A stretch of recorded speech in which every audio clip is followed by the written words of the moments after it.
I'm Maurice Carney. I'm the Executive Director and one of the co-founders of Friends of the Congo. And you're watching Empowering Voices.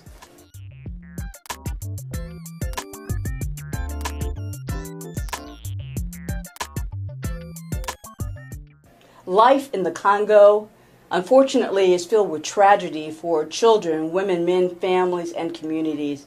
And for the first time with us, our Empowering Voices community is the Executive Director of Friends of the Congo, Maurice Carney. Welcome to Empowering Voices. Thank you. It's a pleasure to be here with you. Let's get right to the point. Sure. Tell us, what is the critical issue that the world needs to know about? Well, the Congo itself, for your viewing audience, it's a country that's strategically located. It's right in the heart of Africa, straddling the equator, and it's bordered by 9 other African countries. No country on the African continent has that many countries bordering it. So it's central to the continent as a whole. It's a country the size of Western Europe. Has an estimated population of about 70 million people, and it is arguably the richest piece of real estate on the planet. And what's at stake in the Congo is who's going to control those riches and for whose benefit. And it's been this way for decades. So that's the primary concern that Congolese have. That's the root of the issues that we see, the tragedies that we've seen, whether it's a 10 to 15 million loss from 1885 to 1908 as a result of Belgian King Leopold II extracting rubber and ivory, or the estimated 6 million lives that we've seen lost from 1996 to the present through the extraction of coltan and cobalt and copper and other riches. So this is what's at stake in the Congo. Who's going to control those riches and for whose benefit? And that's why we see since 1996 that estimated 6 million people lost. The United Nations says is the deadliest conflict in the world since World War II.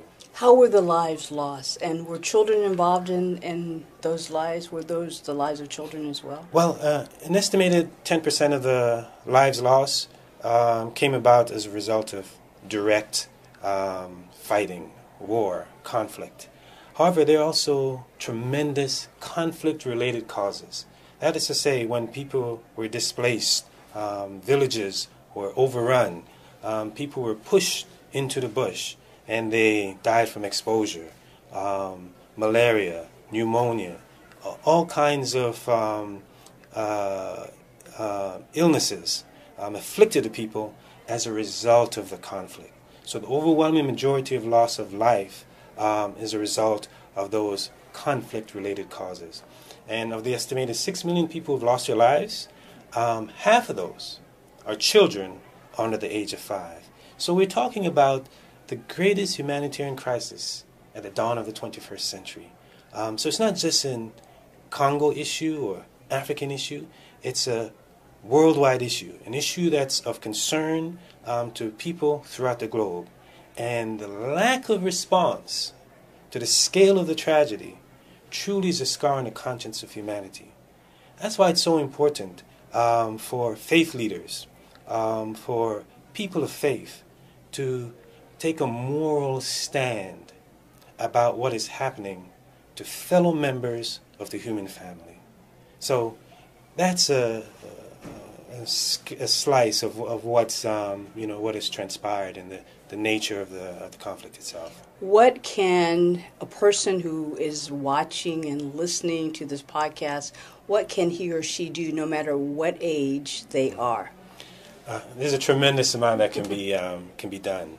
The interesting thing about the Congo is that not only is it central to the African continent and the future of Africa, it's emblematic of the extremes that exist on the African continent.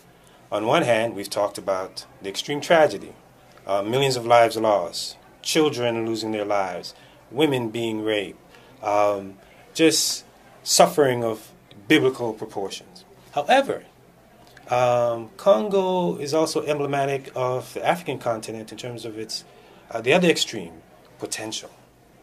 Estimated 70 million people, tremendous human potential. has the agricultural capacity to feed the entire world.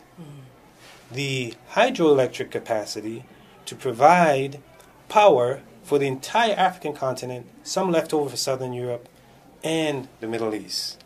An estimated $24 trillion in natural wealth, according to The Economist, which is nearly equivalent to the gross national product of both the European Union and the United States combined.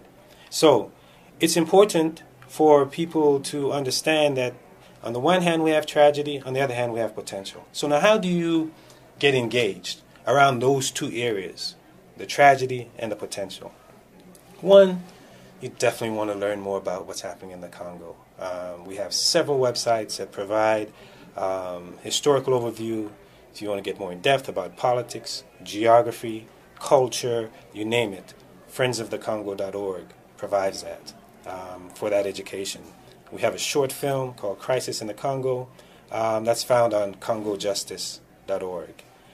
We have fact sheets and posters and banners that's found on our Congo Week website, so congoweek.org. So friendsofthecongo.org, congojustice.org, congoweek.org.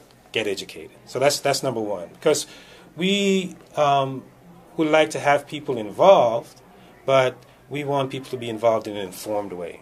Because this is not just a campaign that we're undertaking.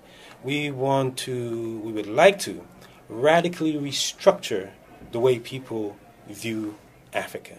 There's this tendency to view Africa through the prism of charity, and we'd like to shift that prism to the one of justice. Dr. King says that injustice anywhere is a threat to justice everywhere. And arguably, no other place on the continent do we see injustice reigning like we see it in the Congo. So we want people to be engaged, to be educated, and to be informed around the pursuit for justice on the part of the Congolese people. So that's one, being educated. Two, we'd like for you to share the information about the Congo with your network. If you're part of a university, share it with students, faculty, administration.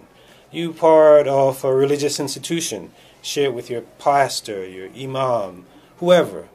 Share this information and encourage them to also share it with their network. If you're part of a peace group, women's groups, children group, environmental group, all these issues are at stake in the Congo.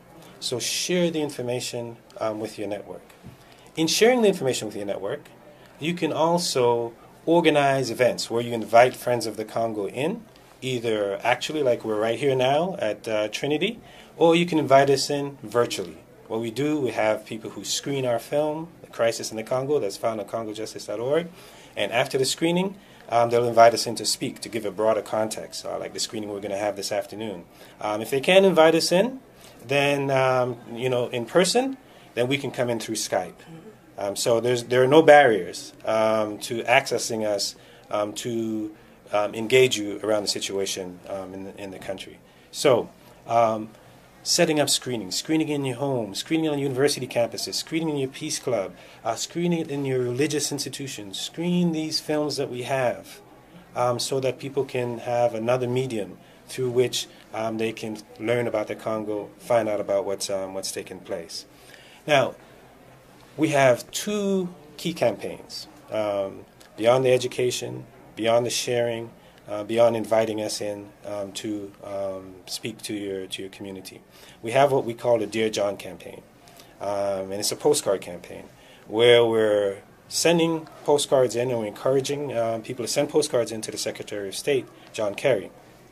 Reason being, when President Obama was senator, he passed a law in the Congo that had certain provisions in it that can help to advance peace in the region. Two of those key provisions is holding U.S. allies accountable in the region for their destabilizing of the Congo and supporting democracy in the Congo. So that's what's contained in the Dear John campaign. So we're letting the administration know that as citizens of the United States, as citizens of the world, we care about what's happening in the Congo. And we'd like for the most powerful country in the world to be on the right side of history in the Congo. So we have these postcards that are being sent in. We'd like to get at least 100,000 in, up to 1 million. We believe we can do it, especially if the religious institutions get engaged, the labor unions, the women's groups. We can do it. And people can access the postcard and request them at congojustice.org/postcard. congojustice.org/postcard. So that's one action, key action that people can take. Another action deals with solidarity. The median age in the Congo is 17 years old. To give you a sense of what that's like, the median age in the United States is over 40. So Congo is a young nation. And we're working with young people throughout the Congo who are organizing, mobilizing around a social justice agenda. And they are seeking solidarity with us. And we can join them in solidarity in their pursuit of peace, in their pursuit of justice, in their pursuit of human dignity in the Congo. And we have a website where people can go to be a part of that effort. Congo Connect. We're connecting with the Congo, so congoconnect.org. And with these young people, we set up Skype exchanges with them. They set up Skype exchanges with universities, community groups, and like we're going to do today with religious institutions, where you can be in direct communication with them. And they ask us to support them in three ways: intellectual, that happens through the Skype exchange, broaden their view on the world; material, they need BlackBerries to set up a communication network throughout the country; cell phones, laptops; and financial. Any contribution can help. $100 pays for the internet access, $50 pays for the BlackBerry phone card. So those are the three ways in which they request support of us. So these are the young people, the sons and the daughters of the Congo, the sons and the daughters of Lumumba, who are going to control and determine the affairs of the Congo that will have an impact not only on the Congo itself, but on Africa as a whole. And as you know, if we have a strong Congo, we'll have a strong Africa. If we have a strong Africa, we'll have a strong African world. So that's what's at stake. And these young people have a tremendous amount of weight on their shoulders, and they're carrying it really strong, and they're looking for us to join them in that. So those are the ways that people can get involved. And finally, we have an annual commemoration of those millions of lives lost, a way of demonstrating that those black lives, those African lives matter. So each week, the third week of October, we have what we call Breaking the Silence Congo Week, where we commemorate the millions of lives lost, and we also elevate the profile of the Congo. And we are saying that these lives matter so much to us, that these black lives are as valuable as any other life on the planet, that we're going to commemorate them, that we're going to elevate the profile of the Congo and call the global attention to what's happening there, so we can bring about change in the heart of Africa. So people can go to congoweek.org to be a part of that global movement.